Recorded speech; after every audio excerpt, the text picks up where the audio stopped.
Hey YouTube, it's Dwayne here. So today we have another Bible review. This time we're going to be taking a look at the Classic verse-by-verse center column reference Bible, and this is in a beautiful gray leather soft.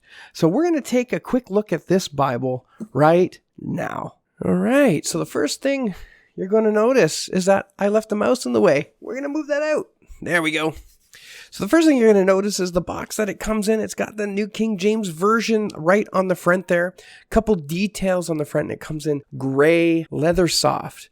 Now I'm going to flip it over and there are some details to read there. And I'm going to go ahead and hold that here. And if you want to read those, go ahead and pause the video and you can do that now. We don't buy Bibles for the sake of the box. So what I'm going to do is I'm going to go ahead and take this out and get out.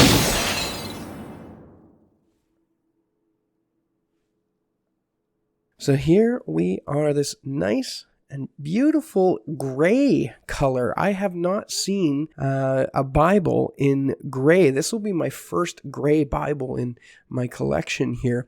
Taking a look at this, you can see that it's definitely a leather soft. It's fairly pliable. It's not as stiff as you would usually think of a leather soft. On the spine here, we've got in silver stamping to keep along with the gray theme, Holy Bible. And then a couple, I would say, printed hubs. And then, of course, the silver stamping with the NKJV logo right there on the front. On the back of the cover, nothing particularly fancy, just the ISBN number on the back, and that is it. Taking a look at the perimeter, you can see that along with the gray cover, we've got some silver gilding. Is that what it's called? Gilding? Gilding is the metally stuff, and then the print underneath is the gilting. Is that right? Leave that in the comments below and remind me. So let's go ahead and take a look inside and see what we got. Okay, on the inside, you're going to notice that it is a paste down liner. That's what they do with leather soft covers. And it comes with this sort of vinyl-y material, and I found it difficult to rip that. Moving to the internal contents, we've got the Holy Bible. We've got our title page. Okay, this is indeed printed in China. Then we have our table of contents. The preface to the New King James Version, they cheaped out. They should have put the whole preface to the reader in there. I don't know why they abridged that and put it in there, but for the, 2 or 3 pages, it's worthwhile to have that to go along with the NKJV translation. We flip over to the Old Testament and we get right into the text. There's not much front matter at all, and you're going to see each book with a brief summary of what the book contains.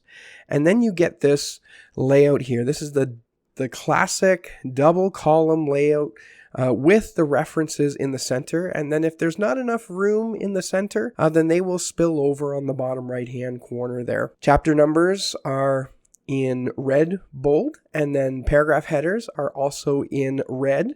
And this is a verse-by-verse edition. So you can see that each verse has its own bolded red number beside it as a new paragraph. Now, if we flip over to the book of Psalms, you will see that it is in poetic setting. So poetry, poetic setting, great work. And you'll notice too, as we look at that the ghosting is actually not all that bad. It is line matched, so that helps, and it looks great. Now, if you read the cover at the front, you'll notice that it said it was a 10-point font, and indeed it is a bigger font, so if you have eyes which have a hard time seeing, this might be the one for you. So let's flip over really quickly to the New Testament and see what we got here. I like to go to the Sermon on the Mount or Book of John, that works too. And you will see that the words of Christ are in red. So this is a red letter edition Bible. So if you do not like red letter edition, then this is not the one for you. But if you do, this is great. Now let's flip on over to the end of Revelation. Okay, and then after Revelation, we have a small concordance in here. And these concordances aren't too bad. Usually they have what you're looking for. If you're looking for one of those kind of common verses, you'll find it in here. But of course, it's not like an exhaustive concordance, those big clunky books that you can buy that have every single occurrence of every single word. But anyway, after the concordance, you come to the maps. And here they are. The maps are printed on a glossy type paper. Again, some people don't like that. Some people would prefer that the maps be printed on the same sort of Bible paper as the rest of the text. But to me, it doesn't matter a whole lot. And to be honest, notice I don't typically use the maps, but nonetheless, they are there in the back for your viewing pleasure and for your information. That brings us to the back of the book with one last thing to take a look at, and that is the ribbons. The ribbons are weird, okay? The ribbons are odd in this one, not because of the quality. Thomas Nelson does do a good job with their ribbons. They are your double-sided satin ribbons. They feel really good and hefty. Here's the weird thing about it. They're going with this sort of gray theme. So we have this gray ribbon. It matches, the cover and the silver and all that kind of stuff. But then they give you this blue ribbon. Why? They should have made it red so at least it would match, the headings and stuff. But the blue is it's kind of uncharacteristic of this Bible. But nonetheless, that's totally subjective. The quality ribbons are there. Again, not like some of those other publishers whose ribbons are a little bit cheap, right?